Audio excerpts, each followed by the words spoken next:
السلام عليكم ورحمة الله وبركاته. ازيكم يا باشمهندسين، عاملين ايه؟ وحشتوني جدا. ابطال اولى ثانوي، النهارده ان شاء الله هنبدأ اول درس في الجبر. ان شاء الله باذن الله هحاول انزل لكم في الاسبوع حصتين، يمكن اكتر لو قدرت على ده. المهم ان انت تتابع معايا دايما، تتفرج للفيديو للنهاية، تدرب ايدك في البيت وتحل بالورقة والقلم معايا. اي حد فيكم مش فاهم اي حاجة، محتاج يسأل عن اي حاجة، يتواصل معايا على طول وان شاء الله اقدر ارد عليك كلكم. نبدأ بقى ونقول بسم الله. أول درس في منهج الجبر في أولى ثانوي بيتكلم عن نوع جديد من الأعداد، وهو اسمه الأعداد المركبة. إيه الأعداد المركبة دي وجت منين؟ في إعدادي خدنا الأعداد الحقيقية، الأعداد النسبية، ومن واحنا صغيرين خدنا من البداية بقى أعداد العد 1 2 3 4 إلى ما لا نهاية، الأعداد الطبيعية 0 1 2 3 4، الأعداد الصحيحة تكون الموجبة والسالبة ومعاهم الصفر، وبعد كده الأعداد النسبية. بالتدريج بنطلع سلم الأعداد، سلم الحساب مع بعض. الأعداد النسبية عبارة عن بيبقى فيها كسور، نسب مئوية، ندخل على الأعداد الغير نسبية، والاتنين مع بعض، وكل الأعداد اللي في الدنيا خدناها وقفنا عند الأعداد الحقيقية. طيب، كنا بناخد ليه الأعداد دي كلها؟ عشان كان بيقول لنا عايزين نحل معادلة. فكانت بتقابلنا معادلة، وسؤال كان بيجي اختياري كتير قوي. معادلة نيجي قايلين مجموعة حلها فاي، شكلها ايه دي؟ تبقى مثلا عاملة كده: س تربيع زائد 4 تساوي صفر. ويقول لك اوجد مجموعة حلها، تقول له لا لا لا لا، ده ما تنفعش، ده س تربيع من هنا هتساوي ايه؟ سالب 4. ينفع س تربيع تساوي سالب 4؟ يعني لو خدت الجذر، هل ينفع س تساوي جذر رقم سالب؟ كنا واحنا صغيرين نقول لا، ده فاي، مجموعة الحل فاي. النهارده بقى قال لك لا، الرياضة مش هتسيبك في حالك، بتقول لك يا حبيبي كل اللي ما ينفعش في مرحلة كل ما تكبر تلاقيه ينفع. النهارده بقى هناخد الأعداد المركبة. قال لك ينفع تحت الجذر سالب، ينفع في الرياضة. نبدأ الأول نشوف هينفع ازاي جذر وتحتيه سالب. إذا كان جذر رقم، يعني السالب 1 مثلا، لما اجي اربعه هيدي موجب 1، ازاي يبقى فيه جذر بقى؟ طيب، قال لك ايه؟ قال لك لا، ده بنسميه عدد تخيلي. تخيل يا عم، تخيل ان في سالب تحت الجذر. العدد التخيلي ده الاول بنرمز له بالرمز ت. حلو، كلام جميل. قال لك ت دي تساوي جذر سالب 1. ماشي، يبقى جذر سالب 1 بت. حلو. طيب، طب معلش كده، حاول تجيب القوى، الباور، الأسس بتاعتها، زود الأس. طب ت تربيع، ما هي عبارة عن ت في ت، أو ربع الطرفين. لما نربع الناحية دي بقت ت تربيع، نربع الناحية دي التربيع يضيع الجذر، بقت ت تربيع بإيه يا باشمهندسين؟ صح، بسالب 1. طب معلش أنا عايزة ت تكعيب. إلا، طب ما هي ت تكعيب دي مش عبارة عن ت تربيع في ت، وت تربيع دي بسالب 1 تبقى سالب ت. كلام سليم. لا معلش، هات لي ت أس 4. ما هي ت أس 4 دي عبارة عن ت تربيع في ت تربيع، ولسه قايلين ان ت تربيع بسالب 1، يبقى سالب 1 في سالب 1، ومنها ت أس 4 تطلع بموجب 1، وهكذا مهما زود الايه؟ الأسس. طيب ماشي يا باشمهندسين، عايزة تقولي ايه يا باشمهندسة؟ عايزة اقول لك ان انا لما باجي اجيب، هل هيسألني على الارقام دي؟ ت أس 3 ت أس 4؟ أكيد لأ. هيجي يقول لك إيه؟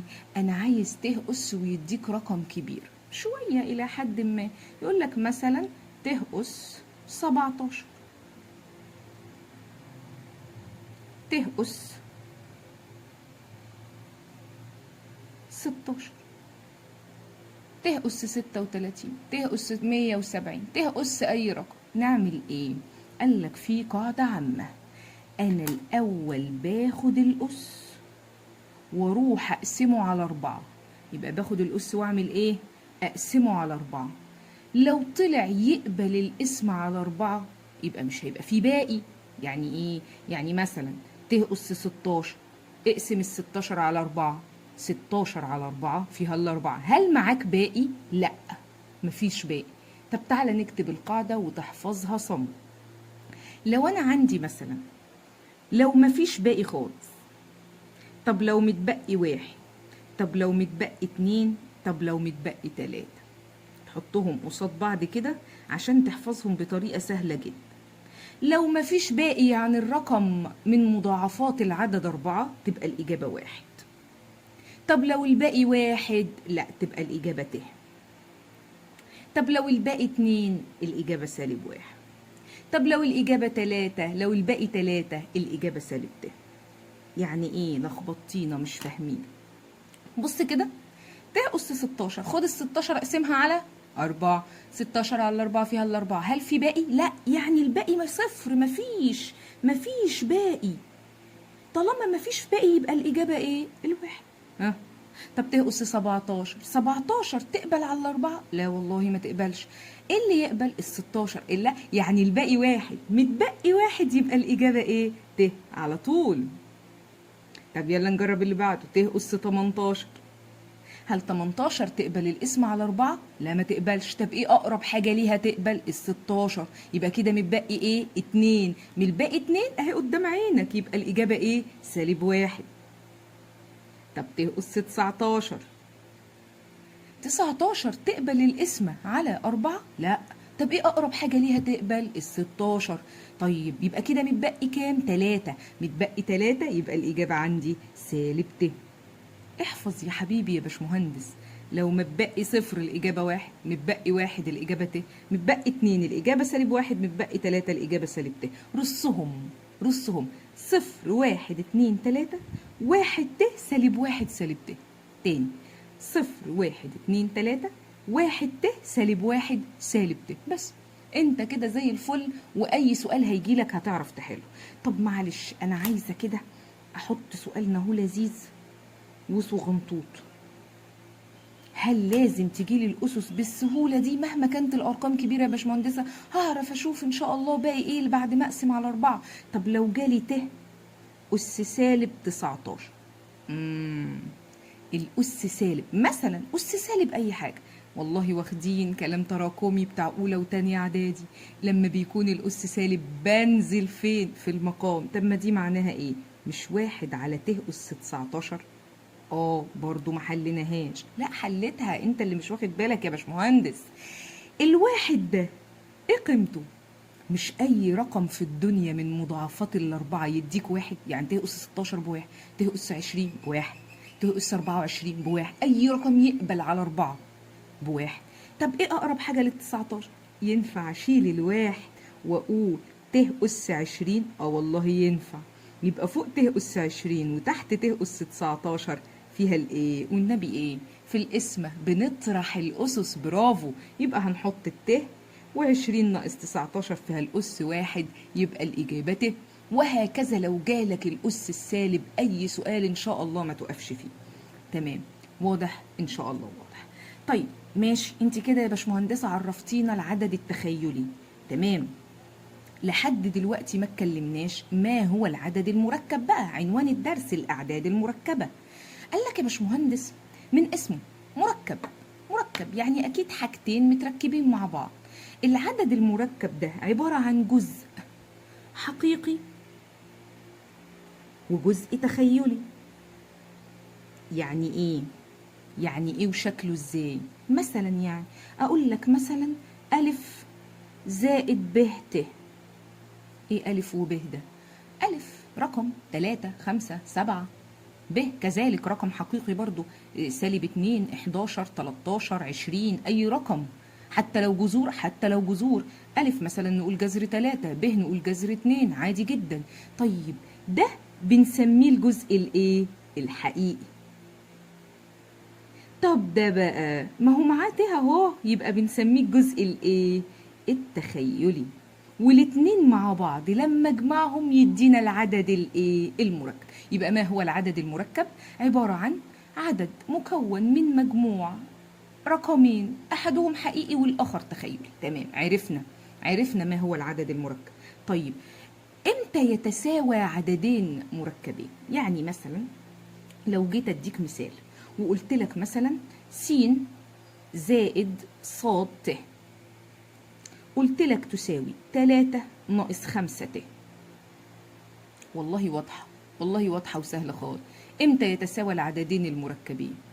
لو الحقيقي سوى الحقيقي والتخيلي ساوى مين؟ التخيلي. يبقى هنا في تساوي العددين بساوي الحقيقي بالحقيقي، وبساوي التخيلي بالتخيلي. تمام. طب بص مثال تحت كده، يعني من اللي انا كاتباه ده س تساوي ايه؟ من هنا واضح س تساوي 3. طيب من هنا ص تساوي ايه؟ ما هي -5، سهله وواضحه. تمام. طب بص المثال اللي تحت ده بيقول لك حل يا عسل. س زائد ت ص تساوي 3 ت أس كام؟ -1 زائد 4. طب ما انا مش عارف مين الحقيقي، الأس السالب ده بيضايقني، ما بحبش كده. يبقى لازم ينزل فين؟ في المقام. تعالى يا باشمهندس هعيدها. يبقى س زائد ت ص تساوي 3 على ت زائد 4. سيبها في حالها كده؟ لا طبعا. اي حاجة في المقام عشان اتخلص منها بضرب اطراف المعادلة بالكامل في الحاجة دي. يعني عندي ت في المقام وعايزة اتخلص منه، يبقى لازم اعمل ايه يا باشمهندس؟ لازم يا حبيبي تضرب هنا في ت، هنا في ت، وهنا في ت، وهنا كمان في ت. والله يبقى س في ت بس ت زائد ت في ت بت تربيع ص تساوي الته اللي في المقام راحت مع الته دي ولا لا؟ متبقي لي 3 زائد 4 في ته ب4 ايه؟ ت. فاضل تظبيطه صغيره. ته تربيع دي ما ينفعش اسيبها، ما ينفعش اشوفها كده واسيبها. ته تربيع لسه قايلين والله اهي، بصوا بصوا بصوا، لسه قايلين في اول الحصه ان الته تربيع بايه؟ -1 والله. بس خلاص يا باشمهندس شيلها وحط مكانها سالب ايه؟ 1 اهو. يبقى س ت ناقص ص تساوي 3 زائد 4 ت. زي ما قلتي بقى يا باشمهندس، هساوي الحقيقي بالايه؟ بالحقيقي، واساوي التخيلي بالايه؟ بالتخيل. ما بيقول لي اوجد قيمه مين؟ س وص. يلا حبيبي، فين الحقيقي؟ اهو، يساوي بالحقيقي. طب سالب ص يساوي 3، يبقى الصاد بايه؟ ب3. التخيلي يبقى الس بتساوي مين؟ 4. الجزء التخيلي ده بالكامل اساويه بالجزء التخيلي ده بالكامل. ادي الت وادي الت، يبقى الس ب4. هنا سالب ص وهنا 3، ده حقيقي وده حقيقي، يبقى منها الصاد ب3. تمام، بسالب 3 والسين بموجب 4. واضح؟ واضح. تمام لحد دلوقتي. تمام. يبقى عرفنا يعني ايه عدد تخيلي. قال لك لما تزود عليه عدد حقيقي يديك عدد مركب. عرفنا نجيب اي قوى اي اسس لت ونطلعها ازاي. تمام، بقاعدة القسمة على 4 وملاحظة الباقي. طيب عرفنا دلوقتي امتى يتساوى عددين مركبين، بساوي الحقيقي بالحقيقي والتخيلي بالتخيلي وبتيجي عليها اسئلة. طيب محتاجة اعرف ايه تاني عن العدد المركب؟ بص يا باشمهندس، قال لك اجمعوا واطرحوا. ما هو اي اعداد في الدنيا اتعلمناها، لو رجعت مناهجك زمان في ابتدائي واعدادي هتلاقي بمجرد ما بيعرفك على الاعداد مثلا النسبيه او الغير نسبيه او الحقيقيه، قال لك طب ازاي نجمعهم، ازاي نضربهم، ازاي نطرحهم، وهكذا. تعال نشوف. جمع وطرح الاعداد المركب بيتجمعوا ويطرحوا ازاي؟ والله الموضوع بسيط خالص. بص مثال على طول يا باشمهندس. لو قلت لك 3 زائد 7 ت، ادي اول عدد مركب، عايز اجمع عليه 2 ناقص 5 ت. هجمع ازاي؟ والله بسيطة. هجمع الحقيقي مع الحقيقي والتخيلي مع التخيلي. الموضوع بسيط خالص. يبقى 3 زائد 2 5، و7 ت ناقص 5 ت فيها الاتنين ت، يبقى كده جمعناهم الاتنين. طب الطرح كذلك؟ والله الطرح كذلك، سواء جمع او طرح بستخدم نفس الطريقة. هجمع الحقيقي زائد او ناقص الحقيقي، والتخيلي زائد او ناقص التخيلي. طب الضرب يا باشمهندسه؟ ولا حاجه يا باشا، ولا حاجه يا بطل. فاكر لما كنت بتضرب اي اقواس من اولى اعدادي وتانية اعدادي كده؟ مثلا لو جيت اقول لك، لو انا عندي مثلا 2 ناقص 3 ت، عايزه اضربها مع 5 زائد 2 ت. موضوع بسيط. كنت بتضرب ازاي يا باشمهندس؟ قول لي انت. مش كنت بتفك واحده واحده، توزع الاتنين على الخمسة وبعدين الاتنين على الاتنين ت؟ ودي كذلك على الخمسة وبعدين على الاتنين ت. طب وزع وفك كده، يلا. يبقى الاتنين في 5 ب10، والاتنين في 2 ت ب4 ت. سالب 3 ت في 5 بسالب 15 ت. سالب 3 ت في 2 ت ب6 ت تربيع. هظبطه، ما اقدرش اشوف الس تربيع دي وما اشيلوش كله كده واحط مكانه ايه -1، ما اقدرش. يبقى تعالى نظبط، دي كلها هتساوي 10 4 ت وسالب 15 ت. انا بجمع بقى تخيليات مع بعض زي ما كنا بنقول في اعدادي، جمع حدود جبريه متشابهه. ادي ال10 4 ت ناقص 15 ت والله فيها السالب 9 ت، ناقص 6 في -1 بسالب 6، يبقى ترجع لي تبقى موجب 6. لسه عايزة تظبيط. ها، ال10 حقيقي وال6 حقيقي، نجمع 10 و6 16 ناقص 9 ت، وابقى انا ضربت العددين المركبين وطلعتهم في ابسط صورة. تمام يا باشمهندسين؟ تمام، كويس جدا. خلاص عرفنا الأعداد وبنبدأ نتعرف على عمليات عليها. قال لك معلش في ملحوظة، أصل أنت يا باشمهندس كنت بتاخد قوس لكل تربيع وتفكه أول تربيع تاني تربيع أول في تاني في 2. طب افرض جالي قوس زي ده، أس رقم زوجي زي ده، بعمل ايه؟ قال لك لا، دي ملحوظة مهمة وبيجي عليها اختياري. قال لك لها قاعدة عامة، موجب أو سالب 2 ت، وتاخد الأس تقسمه على 2، يعني 2 نون دي لما تتقسم على 2 تبقى بنون. طب مثال والنبي يا باشمهندس عشان نفهم. حاضر، لو جيت أقول لك ايه يا باشمهندس، 1 زائد ت الكل أس 8، أعمل ايه؟ قال لك عادي خالص، دي موجب يبقى موجب، كل ده شيله وأحط مكانه 2 ايه ت الكل أس، أقسم 8 على 2 فيها ال4 تساوي وحل. ها، 2 أس 4 عارفين والله 16.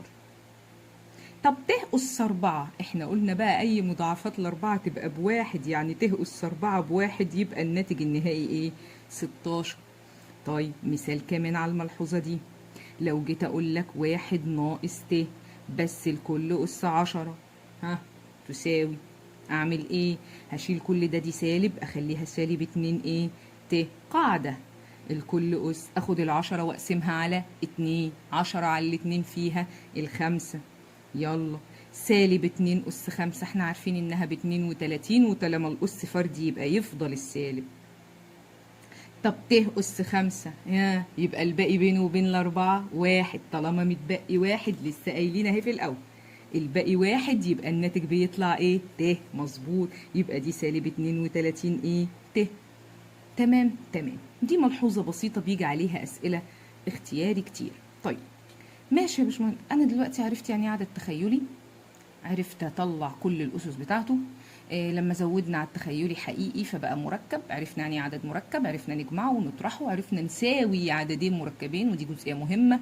عرفنا نجمع نضرب الاعداد المركبه ونطرح الاعداد المركبه، واخدنا الملحوظه اللطيفه دي بتاعه الاس بتاع الاس الزوجي للقوس. طيب بعد كده قال لك ايه؟ طب معلش حاجه مهمه قوي، العددين المركبين دول لو كانوا مترافقين، لو كانوا ايه؟ مترافقين. والله انا عارف الاعداد، عارف كلمه المرافق دي واخدها ومستخدمها قبل كده امتى وفين. اقول لك يا حبيبي، لو جيت قلت لك العدد 3 مرافقه كام؟ 3، بسيطه خالص. لو جيت اقول لك العدد جذر 5 مرافقه كام؟ جذر 5 والله بسيطه خالص. هنا بقى العدد المركب المرافق ليه بغير إشارة الجزء التخيلي فقط. بغير إشارة مين؟ الجزء التخيلي فقط. يعني لو جيت أقول لك سالب 3 ت المرافق ليه موجب 3 ت. طب لو جيت أقول لك 2 زائد 5 ت مرافقه 2 ناقص 5 ت. ماليش دعوة بالحقيقي، ماليش دعوة، أنا بغير مين؟ التخيلي وبس. تمام. طب ما تجيب مثال على ده، السؤال ده بيجي اختياري وبيقول لك مثال شبه كده مثلا، ويقول لك اختصر لأبسط صورة. في الاختياري مش هيقول لك اختصر، هيكتب لك دي ويقول حط لك نقط ويديك اختيارات. تمام. طبعا ده ممكن انت تحله على الآلة بسهولة لما تعرف تكتب ده على الآلة، وهنعمل فيديو مخصوص للآلة الحاسبة وان شاء الله بإذن الله هنزل لكم حاجات كتير ازاي نستخدمها على الآلة تسهل عليك في الحل جدا. بس انا بحب في الأول ان الطالب يبقى متعود يمسك الورقة والقلم ويحل بنفسه، ده بيسهل عليه كتير بالذات في الرياضة. لازم تتدرب، اعتبر الرياضيات دي زي الرياضة بجد، لازم تتمرن عشان عضلاتك تقوى. تمام، نكمل. بيقول لك اختصر لأبسط صورة 3 زائد 2 ت على 2 ناقص 5 ت. اختصرها اعمل ايه؟ قال لك لا، ده انا لازم اضرب فين؟ في المرافق. في المرافق. ما هو المرافق؟ مرافق المقام. 2 ناقص 5 دي ت دي لازم تكون 2 زائد 5 ت. طب يلا ها بنفسنا، 3 زائد 2 ت هسيبها في حالها البسط، انا بضرب في مرافق المقام، هضرب فوق وتحت في المرافق. 2 ناقص 5 ت مرافقه، ها 2 زائد 5 ت و2 زائد 5 ت. اضرب يا عسل. ادي الاقواس، يلا نضرب البسط الاول. 3 في 2 ب6، 3 في 5 ت ب15 ت، 2 ت في 2 ب4 ت، 2 ت في 5 ت ب10 ت تربيع. هنظبطها دلوقتي ونشيل الت تربيع ونحط -1. المقام مترافقان، حاصل ضربهم، حاصل ضربهم الأول تربيع ناقص التاني تربيع. يبقى المترافقان دي ما توجعش دماغك وتقعد تقول هفك الاتنين فيه والاتنين واوزع، لا يا حبيب قلبي، الاول تربيع ناقص التاني تربيع على طول. تعال، الاول تربيع 2 تربيع ب4 ناقص 5 ت تربيع تبقى 25 ت ايه تربيع. يلا نظبط لسه. البسط 6 ها زائد 15 و4 19 ت زائد 10 في ت ايه تربيع. طب ما ت تربيع دي ب1 تبقى كأنها ناقص ايه 10 على 4 ناقص 25 في ت تربيع يعني ب1 تبقى كأنها زائد 5 وايه و20. تمام مظبوط، تساوي 6 ناقص 10 -4 زائد 19 ايه ت على 4 و25 29. يطلع الناتج زي ما انت شايفه كده اهو. عايز توزعه تعمله -4 على 29 زائد 19 على 29 ت. تمام مفيش مشكله، وابقى انا اختصرته لابسط صوره. يبقى الموضوع في منتهى البساطه والسهوله، ولا اي حاجه انت محتاج تعرفها غير ان انت تمشي على الاسس القديمه اللي شغالين بيها، بس الجديد ان بقى عندي في حاجه اسمها ت، مفيش اكتر من كده. طيب يا باشمهندسه، هل الدرس ده هيفضل في الاول غريب؟ لا، بص يا باشمهندس، انت دلوقتي علشان لسه اول مره تسمع عن العدد التخيلي والعدد المركب ممكن تتلخبط شويه. طب اعالج لخبطتي دي ازاي يا باشمهندس؟ نصيحتي ان انت تحل التمارين بالكامل اول باول، تحل التمارين بالكامل اول باول، خلي ايدك دايما فيها الورقه والقلم وبتتدرب على الحل. الرياضه ما بتجيش غير كده، هتهملها هتهملك.